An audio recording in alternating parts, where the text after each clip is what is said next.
Pilot demands black man switch seats. He fires back with a live call to the Aviation Authority. Marcus Carter never imagined his morning would spiral into a high-stakes standoff with an airline pilot at John F. Kennedy International Airport. He had boarded flight 2138, expecting little more than a cramped seat, a few hours of mild turbulence, and the typical rush to fetch overhead luggage once they touched down. But just moments before takeoff, a sudden demand shattered the pre-flight calm. "Sir, you need to switch seats. Now."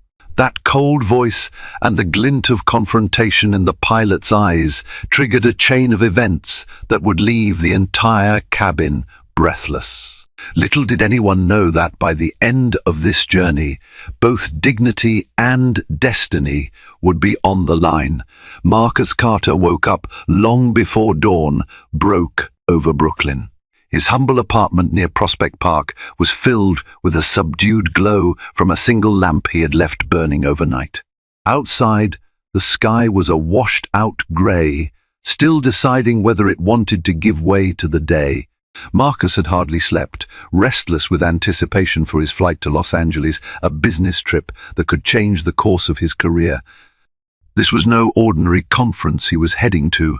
As a junior marketing executive for a rising tech startup, Marcus had been chosen to deliver a cutting-edge pitch in a collaboration effort with a major client based on the West Coast. It was a dream opportunity, a chance to prove himself and secure his future. Although he could have used more sleep, adrenaline surged through his veins, fueling his determination to do everything perfectly. The day before, he had meticulously planned every minute detail, packing, rechecking his portfolio, practicing his pitch for hours in front of the mirror.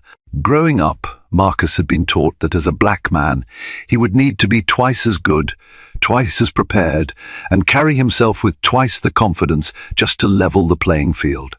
It was a lesson he'd learned over and over, whether in academic settings or corporate boardrooms. By the time Marcus hauled his suitcase down 4 flights of stairs and flagged a taxi to JFK, the sky had lightened to a pale peach color. He felt calm. The thought of flying never bothered him, in fact. He enjoyed the perspective one gained from tens of thousands of feet in the air. He always looked at plane rides as a momentary disconnection from the frenetic pace of life. No phone calls, no immediate deadlines. Just a vantage point high above. He had no inkling that this flight would become anything but peaceful. At John F. Kennedy International Airport, the usual swirl of activity surrounded him, travelers lugging suitcases, families wiping tears as they said goodbye, and business people like himself rushing to gates with determined expressions. Marcus breathed in the atmosphere, finding it strangely comforting in its routine chaos. The check-in process went smoothly. The gate agent, a polite older woman named Denise, smiled as she handed him his boarding pass. "Have a good trip, Mr. Carter," she said, noting his seat number was 12A, an aisle seat in the main cabin. Marcus was grateful for that. He preferred the aisle, especially for long flights, so he could stretch his legs and not feel boxed in. Once past security, Marcus found himself with an hour to spare. He briefly considered hitting one of the overpriced cafes to grab a coffee, but the line was already trailing halfway across the concourse. Instead, he decided to stroll around near his gate 19, listening to music through his headphones. He scrolled through his phone, double-checking emails, when an incoming message from his boss read, "All the best. Make us proud, Marcus." A sense of pride and responsibility swelled in him. He hadn't planned to let anyone down. If everything went well in Los Angeles, the next steps could mean a promotion, maybe even an office with a view. Marcus took a moment to look around and soak in the environment. There was a man wearing a pilot's uniform standing at a nearby desk, engaged in conversation with a couple of flight attendants. Something about his tone seemed clipped, almost annoyed, but Marcus shrugged it off as typical pre-flight stress. When the boarding call was finally announced for flight 2138 to Los Angeles, Marcus lined up behind a mix of passengers.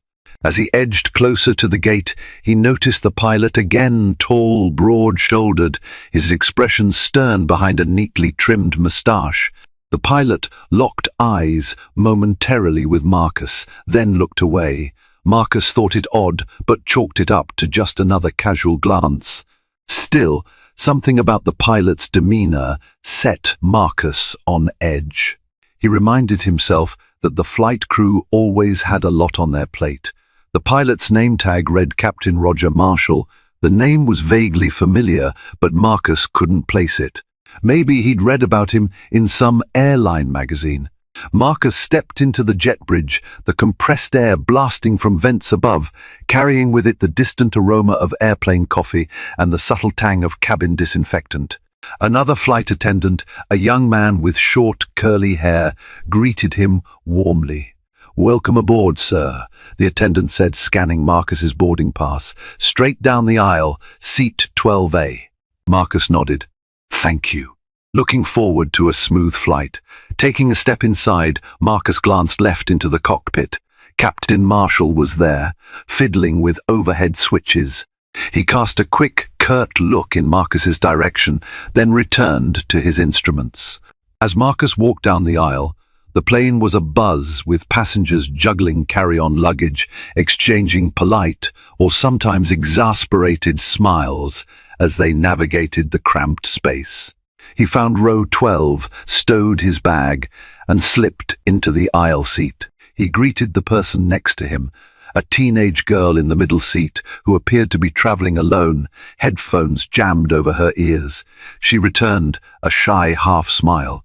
On the window seat was an older woman lost in a crossword puzzle. Marcus fastened his seatbelt and placed his phone in airplane mode, sinking back into the seat. The plane gradually filled, overhead bins clicking shut one by one.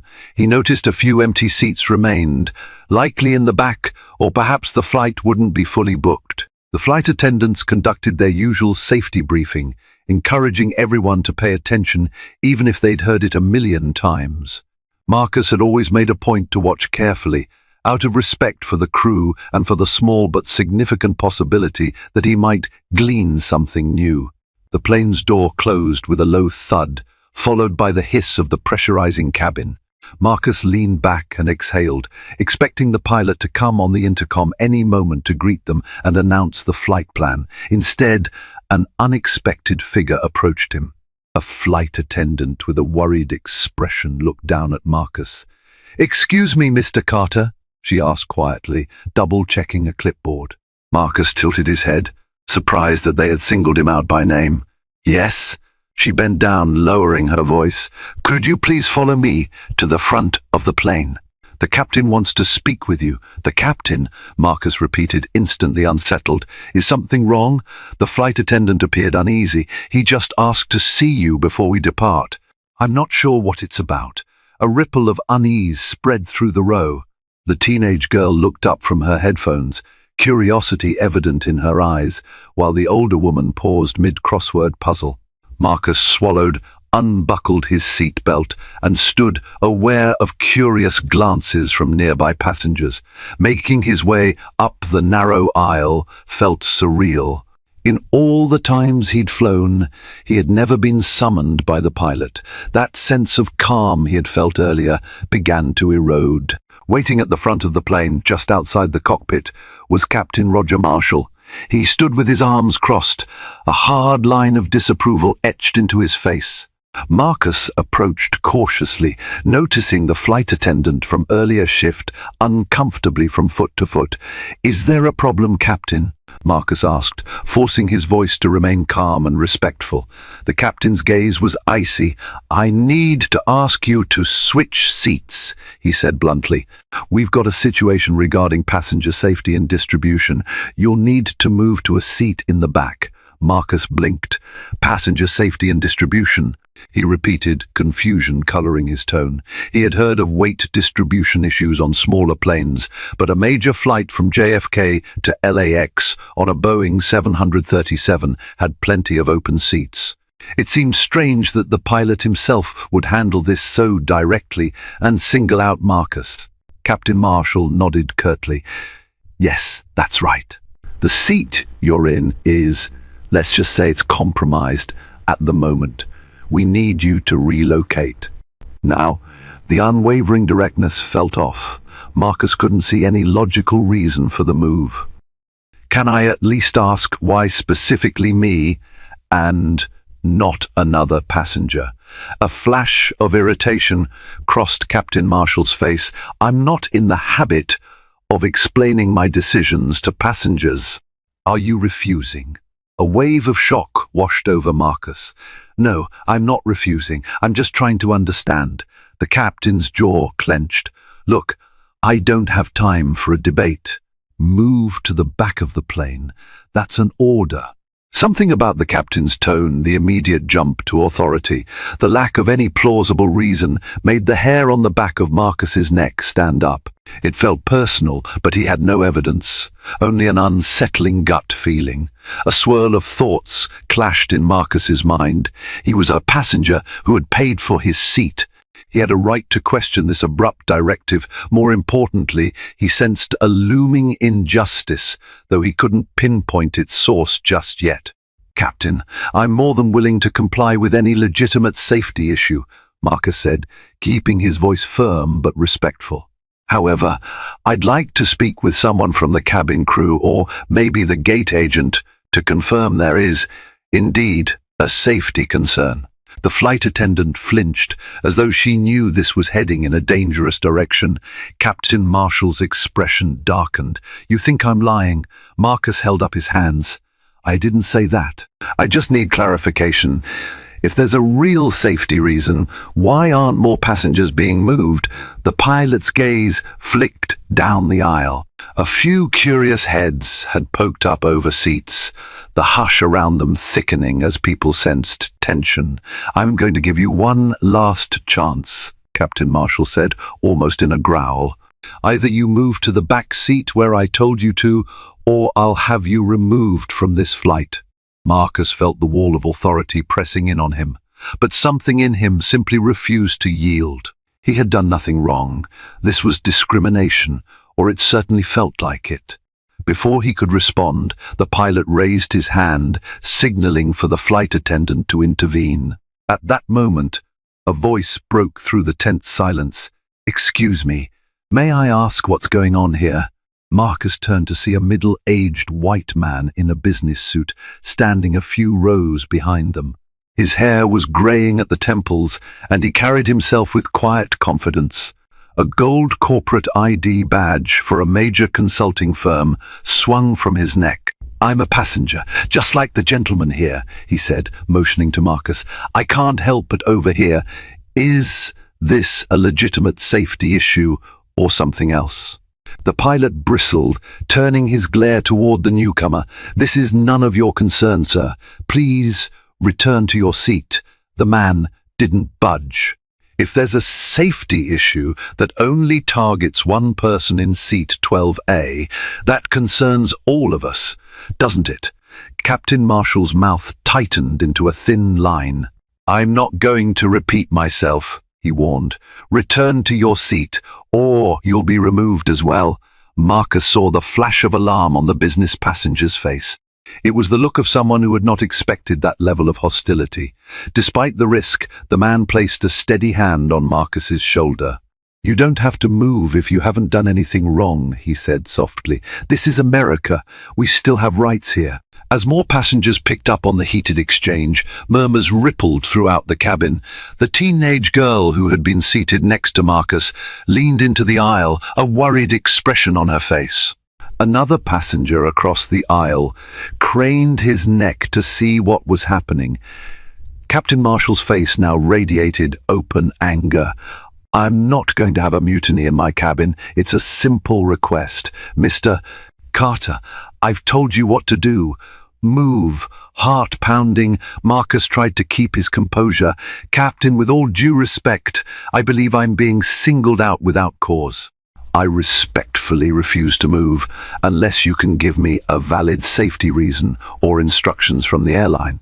If it's about weight distribution, why am I the only passenger being asked to move? The silence was charged. The flight attendant looked from the pilot to Marcus and back again, unsure how to de-escalate the situation. Finally, she mustered her training and addressed Captain Marshall. "Perhaps we can speak with ground control or the gate agent to verify any seating issue." Captain Marshall turned on her. "Are you questioning my authority?" The flight attendant's voice trembled slightly. "No, sir. I'm just trying to help calm the situation." With that, the pilot let out a frustrated breath. "Fine. Let's do that." He looked at Marcus. "You can return to your seat for now, but if this disrupts our takeoff schedule, we'll see how the airline handles it." Marcus nodded and turned around, his legs feeling slightly shaky from the confrontation. The man who had spoken up for him gave a discreet thumbs up before returning to his own row. Marcus walked back down the aisle, aware that nearly every eye was on him. As he sat back down, the older woman by the window asked quietly, "Are you all right, dear?" Marcus forced a smile. "Yes, I'll be fine." But inside, he was anything but fine. Anxiety and anger churned in him. He didn't want to cause a scene. He wanted to get to Los Angeles on time. But dignity mattered. He had done nothing wrong, and yet he was being told to move to the backwards that echoed a much darker era of travel in this country. Around him, whispers flew back and forth. Passengers were speculating on what was happening. Some were annoyed at the delay, others curious about the pilot's motives. Marcus closed his eyes and tried to center himself. He could sense the pilot at the front, probably on the phone with ground control or gate agents. What would happen next? Moments later, the man who had come to Marcus's defense approached his row. He knelt beside Marcus's seat, ignoring the flight attendant's attempts to keep the aisle clear. "I just wanted to say I'm sorry you had to go through that," he said quietly. "I'm Kenneth Hall. I work for a consulting firm in Midtown." Marcus offered a grateful nod. "Thanks for speaking up, Kenneth. I'm Marcus Carter." Kenneth gave him a warm smile. "Look, if the pilot tries to push this further, I'll speak with the flight attendants or even the airline's corporate office. You're not alone in this." Marcus appreciated the solidarity, a small measure of comfort in an otherwise tense situation. "Thank you," Marcus said, genuinely moved. "I hope it doesn't come to that." Kenneth glanced at his watch. "We're already behind schedule. Let's see if we can all just get to LA in one piece. Good luck, Marcus." With that, Kenneth returned to his seat a few rows ahead. Marcus exhaled slowly, steeling himself for whatever was about to happen. The intercom crackled as Captain Marshall's voice filled the cabin. "Ladies and gentlemen, this is your captain speaking. We're experiencing a brief delay. There is a seating issue that must be resolved before we can depart. I appreciate your patience as we comply with all Federal Aviation Administration regulations. We aim to take off as soon as possible." FAA regulations, Marcus thought grimly. He knew something about FAA protocols. He had a cousin who worked for an airline. There was no reason weight distribution would single out a lone passenger in row 12 on a relatively standard flight to LA. If anything, the pilot would have asked multiple passengers to redistribute if that were truly the issue. The pilot's announcement did nothing to quell the growing agitation in the cabin. People who had connecting flights or urgent business in LA were restless. The flight attendants looked stressed, scurrying up and down the aisle, offering passengers water as a placating gesture. 10 more minutes ticked by, feeling like an eternity. Finally, one of the gate agents came aboard, conferring quietly with a flight attendant at the front. The agent glanced down the aisle, apparently looking for Marcus. Marcus's heart thundered in his chest. Was he going to be forced off the plane now? Should he comply or stand his ground? He could see a few other passengers leaning out, trying to catch snippets of the conversation at the front of the plane. The gate agent approached row 12, with the pilot trailing a few steps behind. The agent was a middle-aged woman with a professional, but slightly harried expression. She smiled politely at Marcus, though he could see the tension beneath her veneer. "Mr. Carter," she began. My name is Amelia Houston, and I'm a gate supervisor here at JFK. The captain has informed me that there is a safety concern with your current seat. He's requesting you move to a different seat in the back of the plane. Marcus noticed how carefully she chose her words. The captain has informed me. She was putting the responsibility squarely on him. Marcus nodded calmly. I've asked for clarification on why specifically my seat is a problem.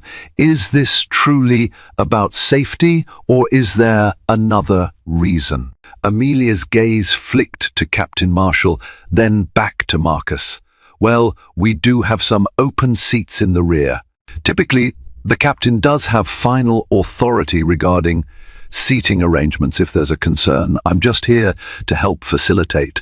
Marcus took a deep breath. I understand the captain has authority, but I also have a right to question if this is based on actual safety protocols. I've asked if there's a legitimate reason, and none has been provided.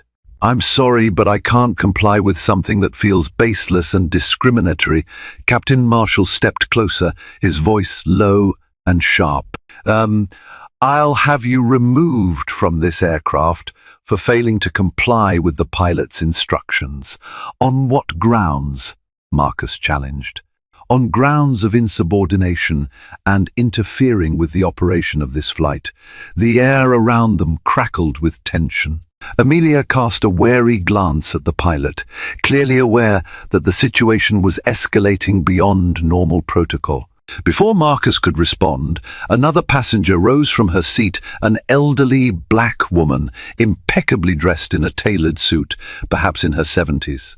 She moved down the aisle with a measured grace and approached Amelia and Captain Marshall. I couldn't help overhearing, the woman began, her voice clear and resolute. My name is Harriet Robinson, and I'm a retired attorney. I'd like to know if the passenger is in violation of any specific FAA rule. Captain Marshall turned, clearly irritated by the interruption. Ma'am, this is between me and the passenger. Harriet, undeterred, reached inside her purse and pulled out a small notebook. I'm well versed in airline regulations and the Federal Aviation Act. If there's an explicit safety regulation that requires him to move, please state it. Otherwise, asking him to relinquish his seat, particularly under these circumstances, raises concerns. Marcus felt a surge of gratitude toward this woman. Passengers around them were riveted, some even quietly applauding Harriet's courage. Amelia, the gate supervisor, seemed conflicted. Ma'am, we're just trying to resolve the matter quickly. Perhaps we can speak privately. Harriet gave a polite but firm nod. Certainly. But I will accompany you, Mr. Carter, if you don't mind, to ensure nothing is being misrepresented. Captain Marshall looked like he was about to combust. His glare at Harriet could have melted steel. But Harriet stood her ground, seemingly unafraid of the intimidation tactic.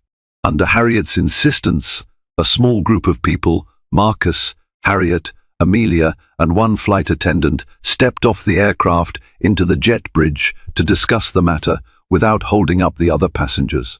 The pilot trailed them, maintaining a stony silence. The moment they were in the jet bridge, Harriet turned to Amelia. I'd like to know on what grounds the captain is claiming a safety issue. If it's about weight distribution, the passenger manifest would indicate if multiple passengers need to be moved. If it's about mechanical issues, we'd have an entirely different protocol. Amelia cleared her throat. Well, the captain has indicated that seat 12A is causing some kind of imbalance, Harriet cut in, which on a Boeing 737 is extremely unlikely to be an isolated seat issue, especially if the flight is not completely full. Furthermore, the pilot's manual for seat-related weight distribution typically addresses multiple seats or cargo adjustments. Amelia looked uncomfortable. Ma'am, you're correct in that the pilot usually addresses multiple seats. However, the captain has final authority at this point. Captain Marshall interjected, his tone icy. The final authority is not up for debate. If I say there's a safety issue, that's what it is. Harriet's eyes hardened. "You do have final authority for flight safety, Captain Marshall, but you're still bound by federal anti-discrimination laws and the guidelines set by the Federal Aviation Administration." Marcus looked from Harriet to the pilot, tension coiling in his stomach. He could practically see the internal struggle playing out in the gate supervisor's mind. She was torn between backing her pilot and adhering to corporate and legal standards. Captain Marshall turned to Amelia.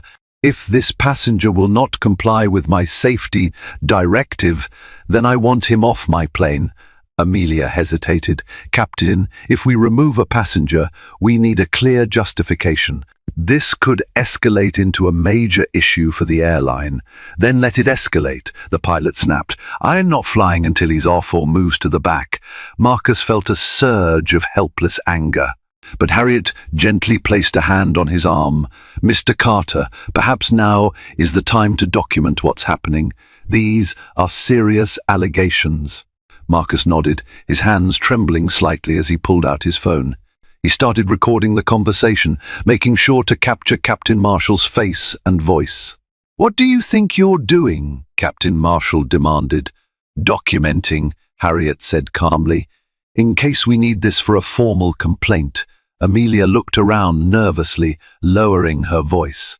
"Captain, please, maybe we should consult with airline management before removing Mr. Carter. Our flight is already delayed. The passenger has done nothing to compromise safety." Captain Marshall's jaw flexed, but he said nothing. He seemed to realize he was cornered by legalities he couldn't bulldoze. In the sudden silence, Harriet took the opportunity to speak again. "If you do remove Mr. Carter, I will advise him to file a discrimination lawsuit, and I will personally contact the FAA to investigate whether this flight is operating in compliance with regulations." Marcus felt a glimmer of resolve.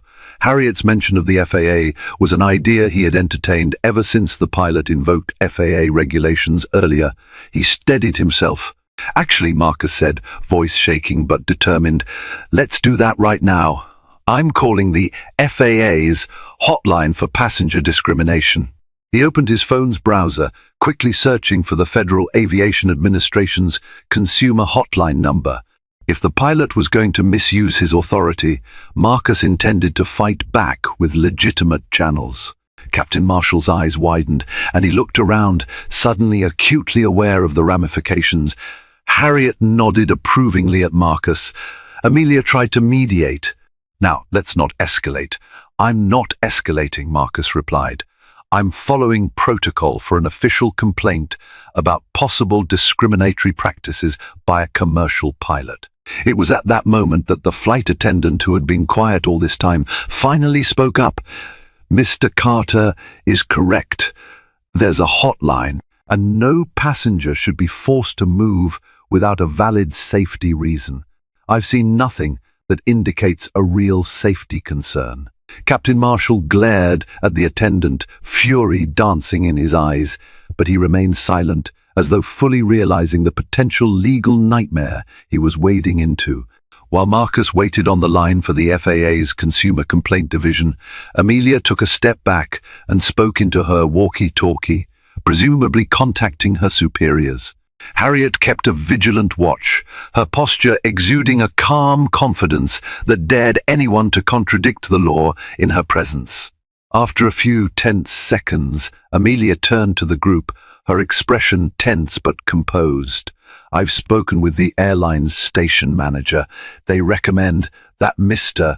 Carter remain on board in his assigned seat, unless the captain can produce a legitimate safety directive in writing. If not, we should continue with normal operations." Marcus could almost see a vein throbbing in Captain Marshall's temple. The gate supervisor was overriding him, something that must not have happened often in his career.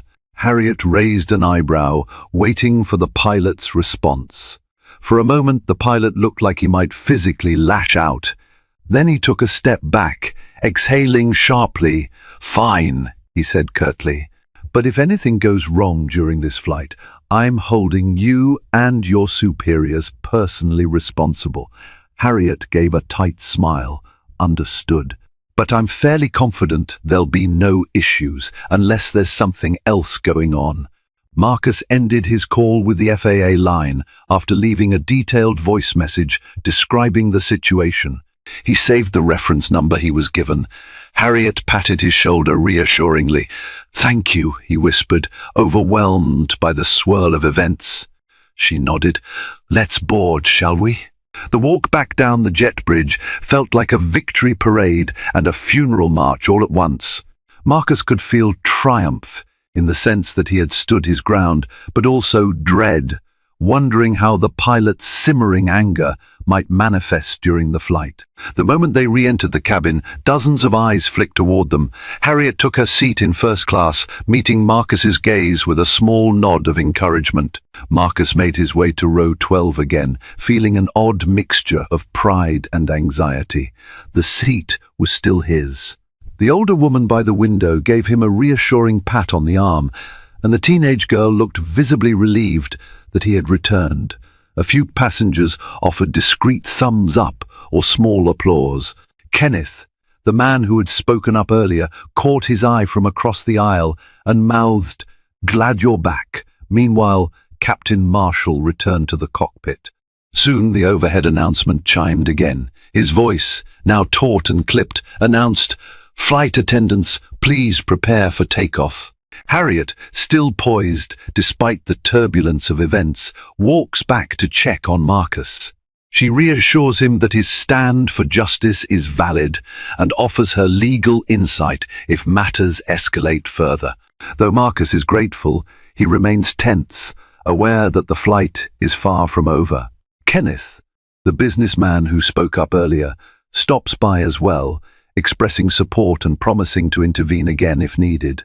These brief interactions give Marcus hope and remind him that he is not alone. Passengers nearby sense the strain in the air, but a few words of kindness and unity buoy everyone's spirits. As the flight continues, Marcus notices his overhead reading light malfunctioning, flickering out without explanation. Though it might be a simple technical glitch, he can't help wondering if Captain Marshall has some hand in this minor inconvenience, an unsettling reminder that the pilot's hostility may linger. He calls a flight attendant, who apologizes but admits the light can only be repaired on the ground. Even as Marcus tries to focus on work, the thought of unseen sabotage troubles him. Nonetheless, the solidarity he's felt from Harriet, Kenneth, and other supportive passengers helps him stay resolute, determined to see this ordeal through. As the flight progressed, Marcus tried to distract himself with work, reviewing his upcoming presentation slides on his laptop. The teenage girl next to him listened to music, occasionally stealing glances at him as if to confirm everything was still okay. Then something odd happened. His overhead reading light flickered and then went off. He checked the switch, toggling it, but it wouldn't come back on. He flagged a flight attendant. This one was different from before, a young woman with a gentle smile. He explained the problem with the reading light. She tried a few switches but couldn't fix it. "I'm sorry, Mr. Carter," she said, frowning. "We might need maintenance on the ground to fix that." He managed a polite smile. "No worries. It's not that big of a deal." However, he couldn't shake a nagging suspicion. It was probably just a coincidence, a minor equipment malfunction, but after everything that had happened, he was inclined to question if the pilot was orchestrating anything else, like turning off his reading light from the cockpit. It seemed petty and unprofessional, but so did forcing a passenger to move seats for no valid reason. Another hour passed. Passengers settled into various activities, some watching in-flight movies, others snoozing under airline blankets, a few rummaging through the overhead compartments for snacks or laptops. Marcus's phone, in airplane mode, displayed the list of messages he would send the moment they landed in LA.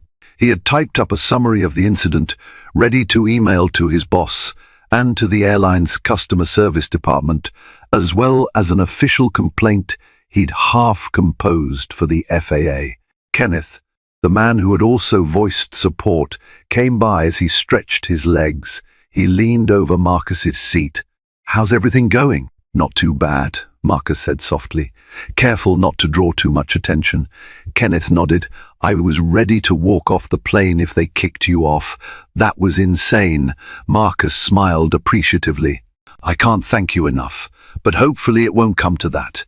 Kenneth patted Marcus's shoulder and wandered back to his seat.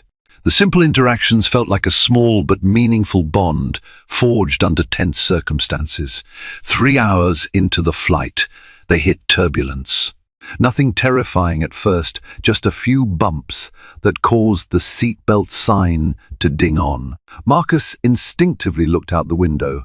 Though the older woman in the window seat had pulled down the shade to nap, the pilot's voice crackled over the intercom, stiff as usual.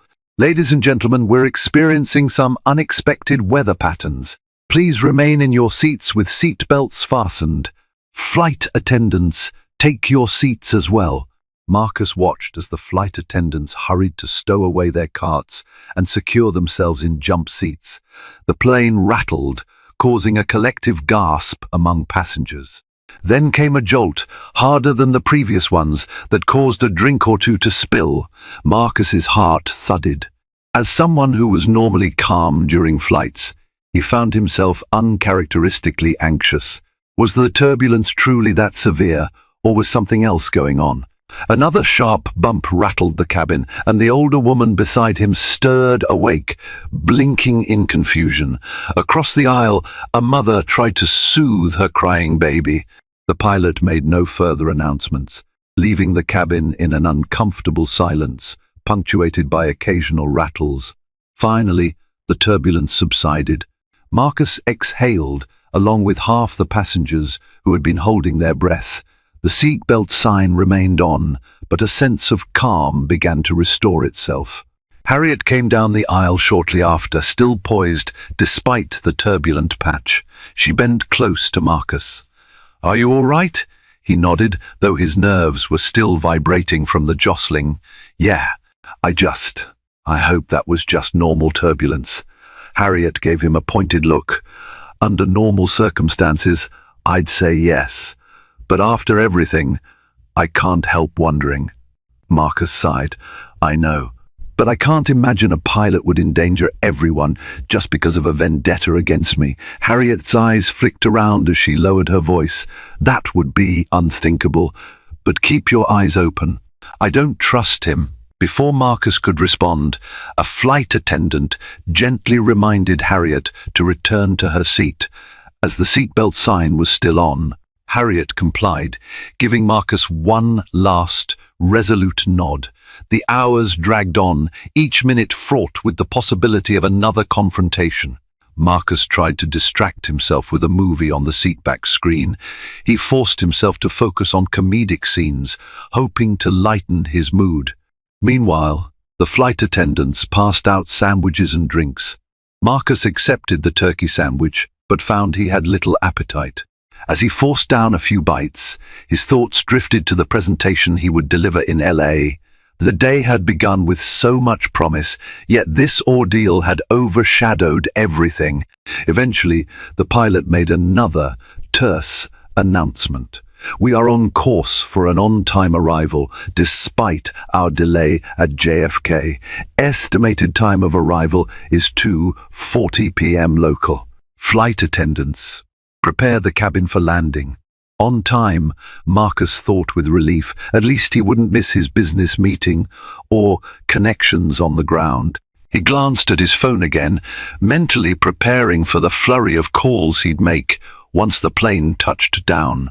As the plane began its descent, the cabin lights dimmed slightly, a normal procedure to allow passengers to adjust to the exterior light.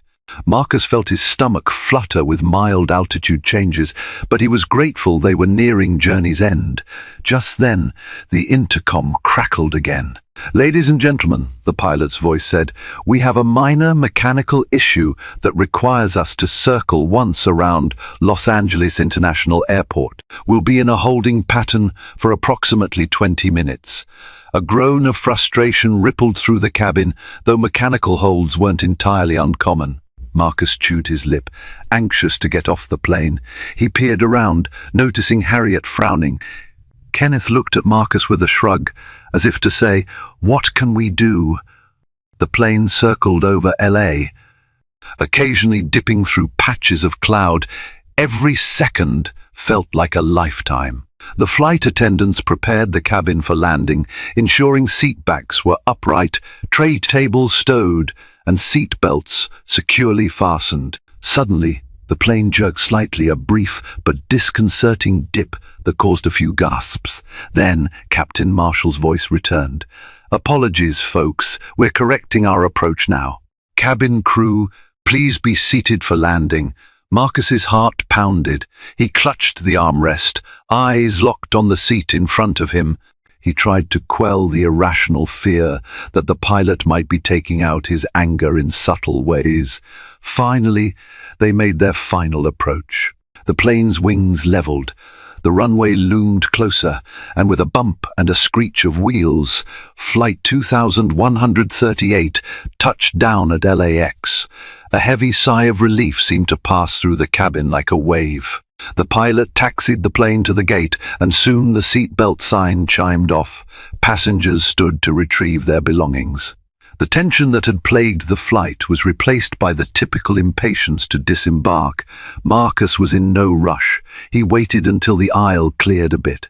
As he stood, Harriet was waiting just ahead, gesturing for him to follow her. Kenneth also lingered, evidently wanting to see how things played out. "You're not alone," Harriet said quietly. "We'll make sure everything's documented properly." Marcus nodded, heart pounding with both relief and residual anger. They slowly inched toward the plane's exit, where Captain Marshall was standing outside the cockpit door, arms folded.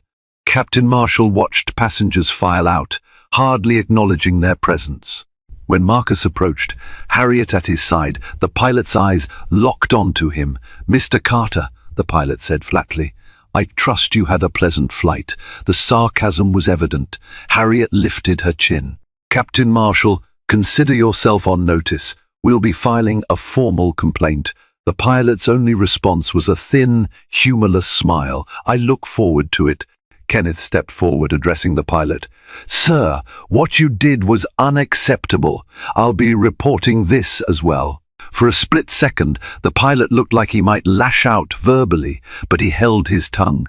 Harriet gently tugged on Marcus's arm, signaling they should move on. Marcus made brief eye contact with the pilot, a silent acknowledgement that this wasn't over. Then he stepped off the plane. Stepping into the bustling concourse of Los Angeles International Airport was like emerging from a pressure chamber. Marcus took a deep breath of the conditioned terminal air, feeling a rush of freedom. Harriet, Kenneth, and even a couple of other supportive passengers congregated near the arrival gate. "Listen," Harriet said, "I have contacts in the legal field. Let me know if you want to pursue legal action. I believe you have grounds for a discrimination case, or at least a thorough internal investigation by the FAA." Marcus nodded. "Thank you. I'll definitely consider it. First, I need to contact the airline's customer service, and then I have my own business commitments." Kenneth added, "I have a friend who's a journalist at the Los Angeles Times. If you want to get your story out there, I can connect you."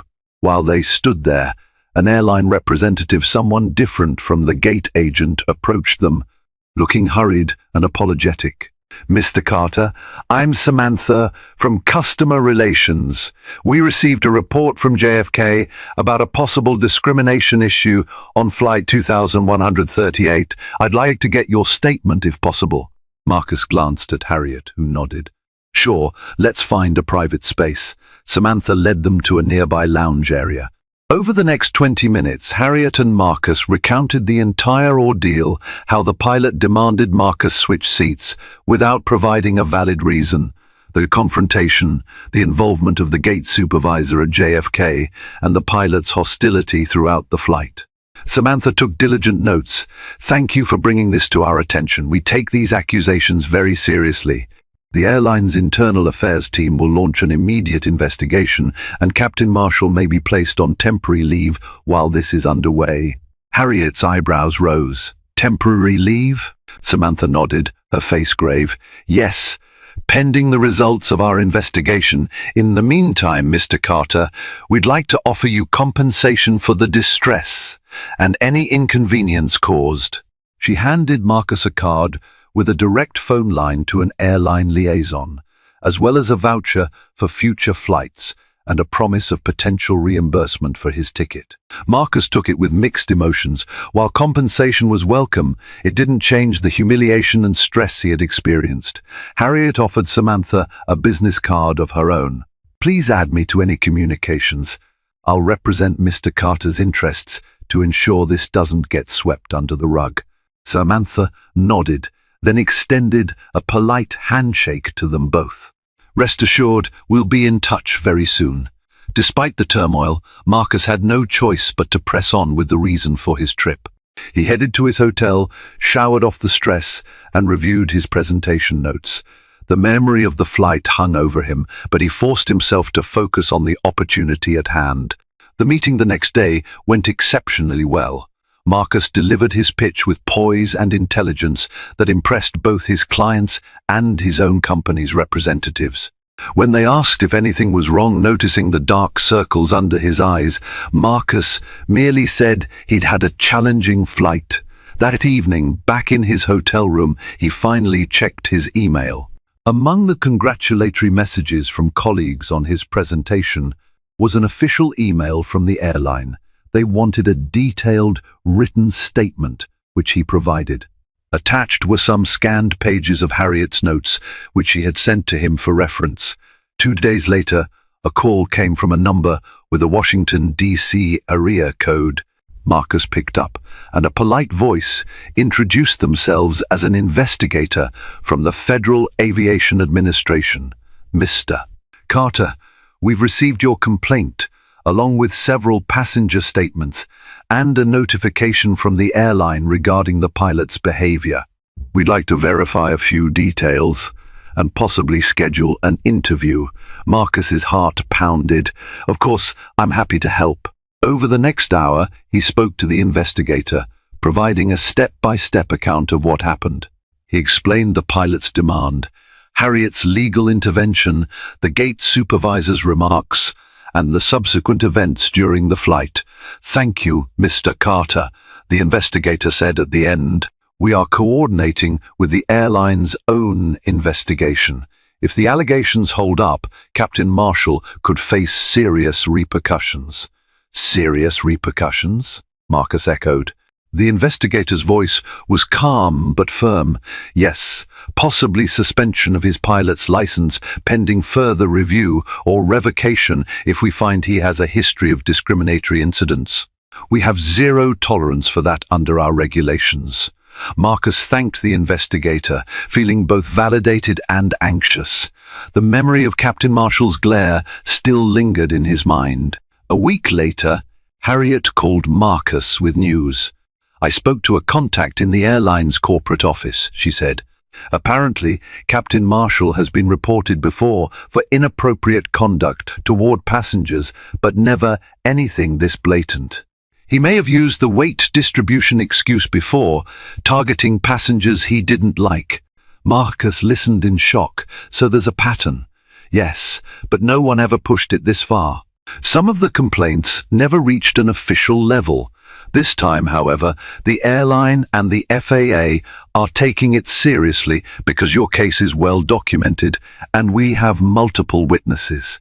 Marcus thought back to the man in the business suit, the teenage girl, Harriet, and the flight attendant's quiet corroboration.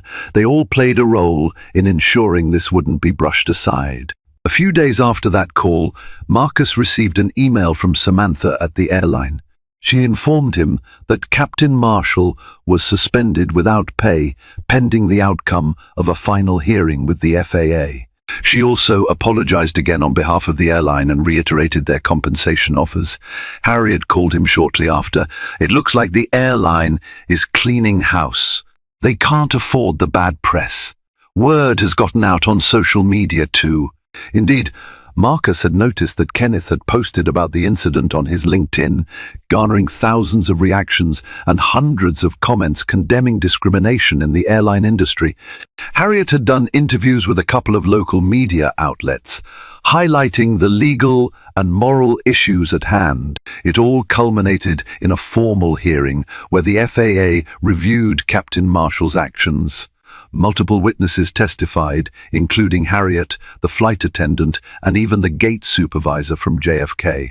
In the end, the FAA revoked Captain Marshall's commercial pilot license for violating federal regulations and passenger rights. The airline, in turn, fired him. Though the outcome was a victory for justice, Marcus found himself wrestling with conflicting emotions. He felt relief that the pilot's discriminatory actions had been addressed and that his voice had mattered.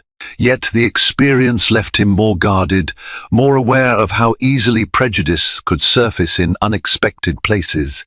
He found some solace in Harriet's mentorship and occasional meetups. She insisted they stay in touch, and they formed a bond over the incident that had once been an unlikely catalyst for a newfound friendship. Kenneth, too, stayed in contact, occasionally sending messages of encouragement and updates on his own corporate world. "I told the story to my boss," Kenneth wrote. "We're implementing better diversity training at our firm, inspired by what happened to you." Marcus's own company recognized his resilience, praising him not only for the successful pitch in Los Angeles, but also for handling the flight incident with dignity and composure. The pilot, once renowned for his air hours and experience, now stood disgraced, his career in tatters. News of his dismissal circulated among aviation circles, effectively blacklisting him from reputable airlines. Meanwhile, Marcus rose in his field. His calm under pressure had impressed executives, and the Los Angeles deal soared forward, bringing him a promotion and substantial pay raise. Friends, family, and even casual acquaintances, upon hearing the story, expressed admiration for his courage. Harriet's old law firm invited her to speak on a panel about travel discrimination, and she invited Marcus to join as a guest speaker.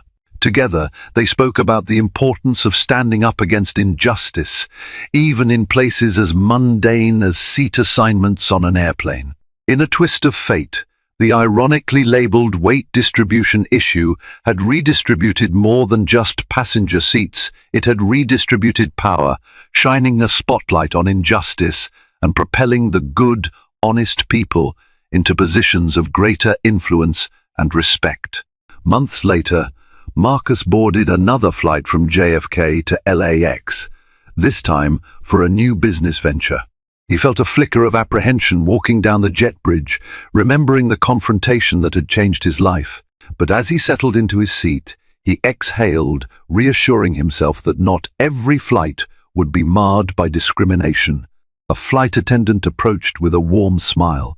"Welcome aboard, Mr. Carter. Can I get you anything to make your flight more comfortable?" Marcus shook his head, smiling back. "No, I'm good, thank you." The attendant moved on, and Marcus leaned his head against the seatback, reflecting on how that single flight months ago had triggered events that reshaped his understanding of fairness and courage. He was still the same person, but his sense of self-advocacy had grown sharper. The plane took off without a hitch, and as they climbed above the clouds, Marcus allowed himself a quiet moment of gratitude. The sky no longer felt foreboding or tinged with old dread. Instead, it represented possibility, a horizon wide open for those brave enough to confront injustice wherever it appeared. Sometime later, Marcus heard a rumor that Captain Marshall had appealed the FAA's decision and was trying to regain his license through legal channels. Harriet assured Marcus that the evidence against Marshall was comprehensive. It was unlikely any court would reverse the decision, given the number of witnesses and the pilot's documented history of questionable behavior. Still, Marcus felt a pang of sympathy. Even for someone who had wronged him, losing a career was no small matter. But Harriet had reminded him, actions have consequences. If you repeatedly violate others' rights, eventually karma knocks you off your pedestal. And so it was. The pilot who tried to shame Marcus ended up facing a fate far harsher than losing a seat assignment. He lost the seat in the cockpit itself. Word of the incident eventually filtered through the corporate world. Marcus's LinkedIn connections soared, and people reached out to him with stories of similar experiences, offering solidarity. Some wanted to know how he found the courage to stand up. Others shared their own heartbreaks of being discriminated against by authority figures. Encouraged by Harriet and Kenneth, Marcus wrote an op-ed in a major online publication discussing the importance of everyday courage and collective action. He cited Harriet's legal intervention, Kenneth's willingness to risk confrontation, and the flight attendant who corroborated his account as prime examples of how ordinary people can challenge injustice when they unite. The op-ed garnered attention, prompting discussions in social media circles and even within the airline industry about ongoing improvements to address implicit bias in flight crews. Over time, the drama settled, replaced by a quiet acknowledgement that something significant had happened on Flight 2138. In the grand scheme of things, it was a single flight among thousands every day, but it carried a powerful lesson. Marcus often thought back to the moment he nearly relinquished his seat. If not for Harriet's intervention, Kenneth's support, and his own conviction, he might have ended up in the back of the plane, humiliated and powerless. Instead, they confronted the injustice head-on, and the reverberations of that single stand echoed far beyond the cabin walls. In the end, justice had been served. And for Marcus Carter, the flight that began with a pilot's demand ended as a story of collective bravery, unwavering dignity, and the promise that, when enough voices speak truth to power, even the highest barriers can come crashing down. This story isn't just about a single flight from New York to Los Angeles. It's a powerful reminder that standing your ground can transform an unjust moment into a catalyst for accountability. Every time someone steps forward to confront discrimination, whether it's in a cramped airplane cabin or a corporate boardroom change, ripples outward. One person's courage can inspire another's, creating a chain reaction of solidarity and truth. If you believe this story can uplift someone in need of hope or embolden others to speak out against injustice, consider sharing it. Let's amplify the message that no one has the right to undermine another's dignity. By liking, commenting, and subscribing, you help spread real stories that encourage us all to stand strong when faced with unfairness. Your support ensures more voices are heard and that justice always has a fighting chance to prevail.